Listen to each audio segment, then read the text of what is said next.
Après cette semaine d'audience, le jury vient de rendre un verdict décisif dans l'affaire pénale visant Sean P. Diddy Combs. Le gouvernement accusait l'artiste de 5 chefs majeurs, complot de racket, 2 chefs de traite sexuelle et 2 chefs de transport en vue de prostitution. Durant les plaidoiries finales, l'accusation a rappelé 8 actes sous-jacents: kidnapping, incendie criminel, corruption, travail forcé, trafic sexuel, et a projeté la vidéo de l'agression de Cassie Ventura à l'Intercontinental de Los Angeles en 2016. Elle a également souligné les vols privés financés par Bad Boy LLC, les virements Cash App aux performeurs et les messages où les victimes décrivent force, fraude ou coercition. La défense a répondu qu'il n'existait ni hiérarchie criminelle ni profit financier.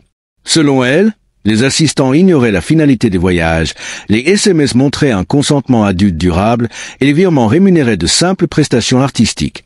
Le mot d'ordre, doute raisonnable et distinction entre morale et pénale. Le jury s'est retiré lundi matin. Premier débat, le RICO. Une majorité a jugé que la chaîne de commandement restait floue. La vidéo de 2016 prouvait une violence ponctuelle, non un cartel. Mardi, les jurés ont demandé les relevés de vol et de virement de décembre 2021. Preuve tangible, selon eux, que Cassie et Jane ont été transportés et payés pour des actes sexuels tarifés. Mercredi, après 3 jours d'échange, ils ont statué. Verdict, non coupable pour le RICO et les 2 chefs de traite sexuelle. Coupable pour les 2 chefs de transport en vue de prostitution. Le jury a donc retenu l'existence de voyages financés dans un but sexuel lucratif, sans adhérer à la théorie d'un complot criminel organisé.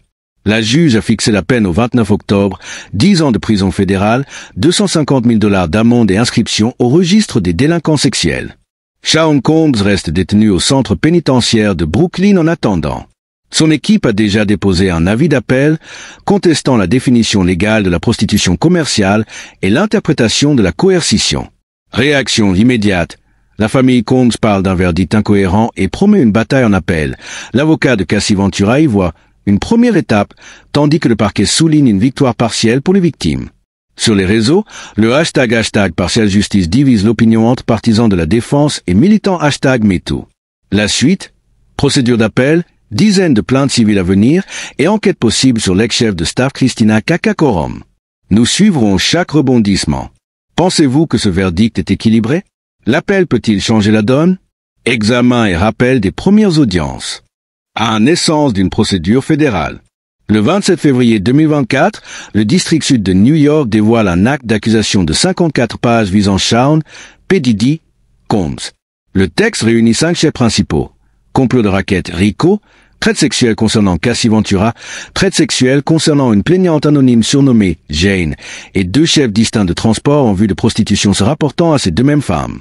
Le parquet ajoute une liste de 8 actes sous-jacents, censés prouver l'existence de l'entreprise criminelle, kidnapping, incendie volontaire, corruption au moyen de pots de vin, travail forcé, trafic de stupéfiants, obstruction de justice, intimidation de témoins et diffusion de drogue pour faciliter des actes sexuels. Chaque élément porte des dates, des lieux et, surtout, des transactions financières repérées dans les livres de Bad Boy LLC, label et holding de Combs. Dès l'annonce, Manhattan bouillonne. Perquisition simultanée dans 2 résidences du magnate, saisie de disques durs et de téléphones, interrogatoire de personnel domestique. L'équipe juridique de Combs, conduite par l'avocat pénaliste Marc Anifilo, publie un communiqué dénonçant une lecture sensationnaliste de relations d'adultes consentants. 2 mises en détention et refus de caution. Le 5 mars, Combs se présente au Marshal fédéral. Sa comparution initiale devant la juge Edjardo Ramos aboutit à un coup de théâtre. Le ministère public réclame la détention préventive, arguant d'un risque de fuite élevé, accès à des jets privés et d'un danger potentiel pour les témoins. Après 20 minutes de débat, la magistrate retient les 2 critères et refuse la libération sous caution. Combs est transféré au Metropolitan Detention Center de Brooklyn pour la durée de la procédure. Cette incarcération immédiate influence toute la chronologie. La défense accélère pour obtenir un procès express pendant que la détention accroît la couverture médiatique. 3 calendriers condensés et sélection du jury. Mi-avril, la Cour fixe l'ouverture à la seconde semaine de mai. 12 jurés et 4 suppléants sont choisis en 3 jours, rythme inhabituellement rapide pour un dossier de ce calibre. L'identité des jurés reste confidentielle, mais on sait qu'ils représentent 8 professions et 4 arrondissements de la ville. Les 2 parties utilisent leur accusation pour écarter profil militant. L'accusation redoute des fans, la défense redoute des activistes #MeToo. 4 stratégies du parquet. Laisser parler les chiffres et les images. Le dossier gouvernemental repose sur un double socle. D'une part, des témoignages émotionnels évoquant peur, manipulation, dépendance financière. D'autre part, un réseau serré de preuves matérielles, vidéos, relevés bancaires, historique de vols affrétés, capture d'écran. Le procureur adjoint Michael Barth ouvre le procès par une chronologie verticale. Au sommet, la vidéo datée du 5 mars 2016 montrant Combs frappant Cassie Ventura dans un couloir de l'hôtel intercontinental de Los Angeles.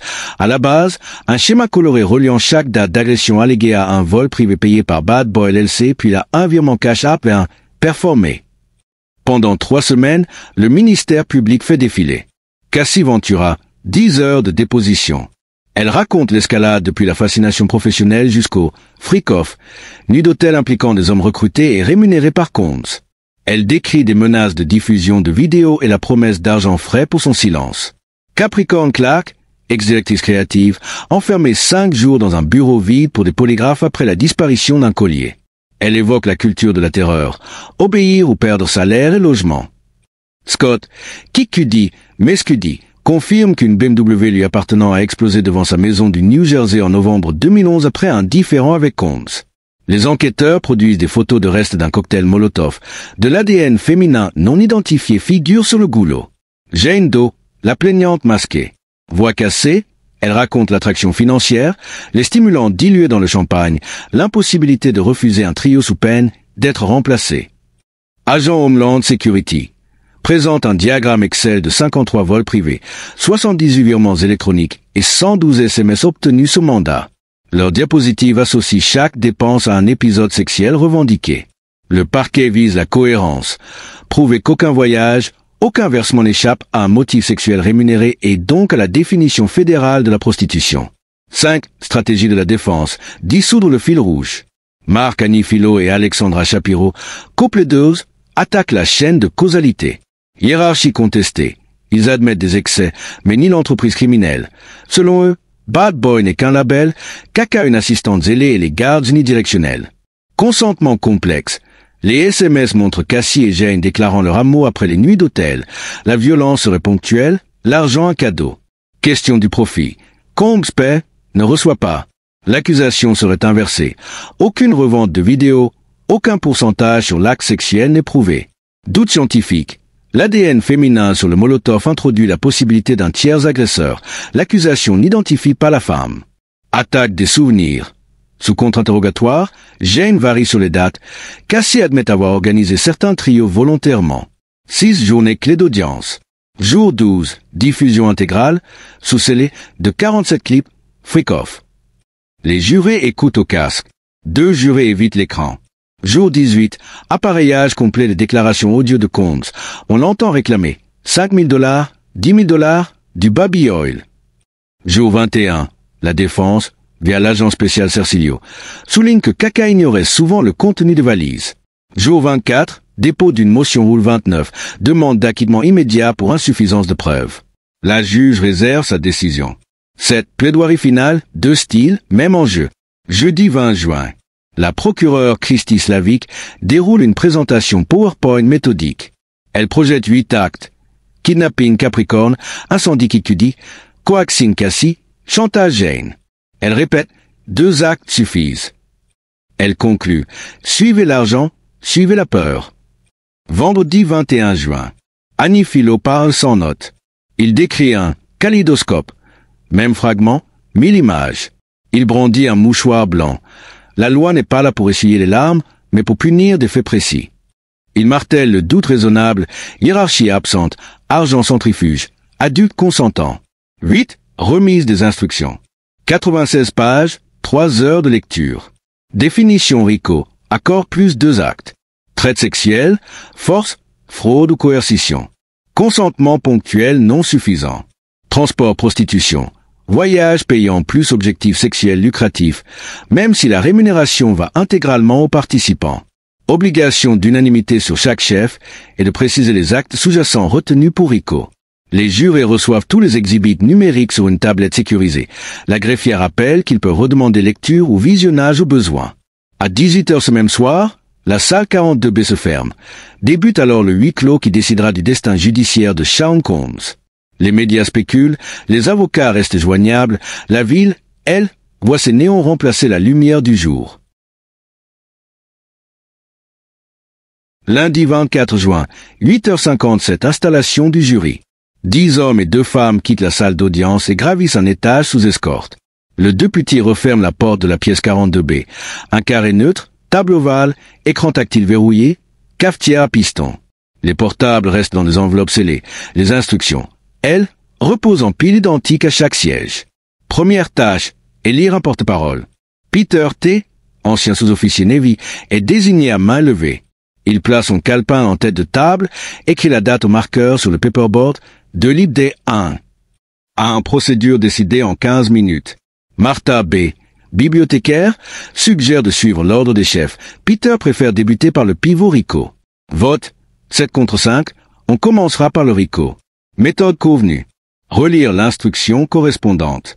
Énumérer chaque acte sous-jacent. Classer les preuves. Vidéo, virement, témoignage. Tour de table non contraignant. 2. RICO, tout de suite la facture. Instruction P17. 2 actes prouvés au-delà du doute raisonnable suffisent à établir le schéma de raquette. Tableau blanc, 8 cases, chacune un acte. Le groupe attaque l'arçon, BMW Kid QD. Fiche preuve. Photo véhicule brûlé, témoignage victime, analyse Molotov. Objection immédiate de juré 10 et 6. ADN féminin non identifié. Pas de lien direct. Suspicion. Pas certitude. Case colorée en jaune. Kidnapping Capricorn Clark. 5 jours d'isolement. Polygraphe. 2 jurés pointent l'absence de Combs sur les lieux. Case jaune. À 10h20, première impasse. 4 estiment déjà qu'aucun acte n'atteint le seuil fédéral. 3 se disent convaincus par au moins transport de stupéfiants plus corruption. Peter arrête la discussion. Il nous faut la vidéo intercontinentale. 3 10h40, visionnage sous scellé. Demande écrite transmise, la juge autorise. Dans la petite salle auxiliaire, l'écran diffuse 70 secondes muettes. Cassie Ventura plaqué contre un miroir, gifle, tirage de cheveux, fuite. Retour 42, B silence.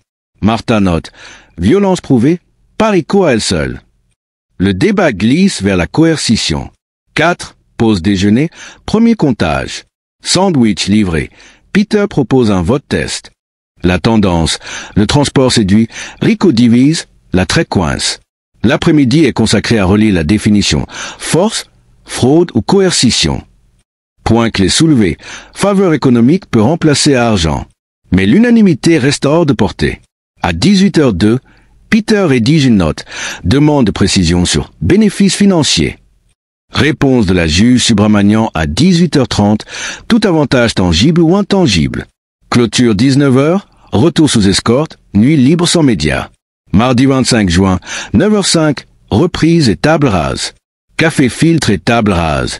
Peter efface le paperboard, propose d'isoler les faits matériels. Nouvelle démarche. Un post-it vert par preuve concrète, jaune par témoignage, rouge par supposition. Résultat. Vert. Billet d'avion 17-19 décembre. 2021, Cassie, Miami. Virement cash ab $5 000, Dev. Charter NYC MIA 4 avril. 2022, Jane. Message Combs. Épaule prêt, 15K. Jaune. Agression vidéo, violence, pas transport. Polygraphe Capricorne. Menace Kid QD. Rouge. Oui dire sur intimidation post-CNN. Théorie hiérarchie interne. 11h. La salle demande relecture de la page relevée de décembre 2021. On affiche l'ordre. Vol Bad Boy LLC.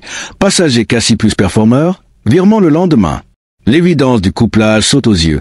Juré sceptique bascule. Une seule résistance sur le transport Cassie. 2 sur transport Jane. Toujours la même. Juré 10 site SMS. Love you, Baby. Martha lit le passage d'instruction. Consentement ponctuel n'efface pas coercition si dépendance financière. Juré 10 reste hésitante.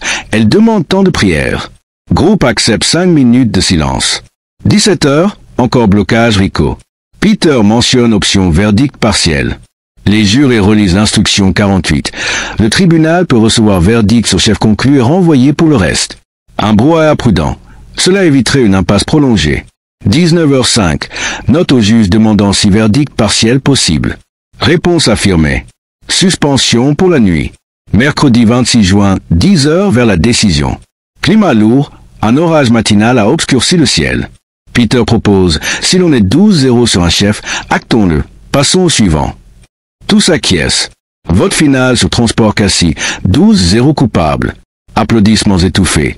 Première unanimité. Transport Jane. Jury 10-8 cède après relecture des virements $15 000 et Vidéotaxi 2023.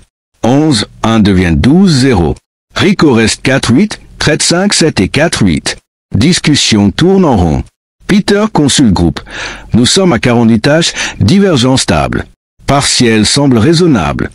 Martha confirme. Procès-verbal rédigé. Formulaire rempli. 6-15h59, retour salle d'audience. Public plein. Famille Combre en 1, Cassis Ventura et avocat en 2, presse debout. Jury entre. Personne ne regarde l'accusé. Greffier lit. Chef Rico, non coupable. Chef 2 traite sexuelle Cassis, non coupable. Chef 3 transport prostitution Cassis, coupable. Chef 4 traite sexuelle Jane, non coupable. Chef 5 transport prostitution Jane, coupable. Aucun son, puis un soupir collectif. Combs fixe la barre, impassible. Ses filles essuient des larmes. Cassis ferme les yeux, serre les mains. Le parquet incline la tête. Défense mi-soulagée. La perpétuité Rico s'efface. Reste 10 ans maximum. La juge remercie. Fixe la sentence au 29 octobre, maintien de détention. Elle autorise les jurés à parler s'ils le souhaitent, mais les invite à prudence médiatique. Cette réaction immédiate. Marc Agnifilo. Nous respectons la décision mais croyons le verdict incohérent. Appel immédiat. Parquet SDNY. Protection des victimes confirmée. La lutte contre le trafic sexuel continue. Doug Wigdor. Étape cruciale, la procédure civile suivra.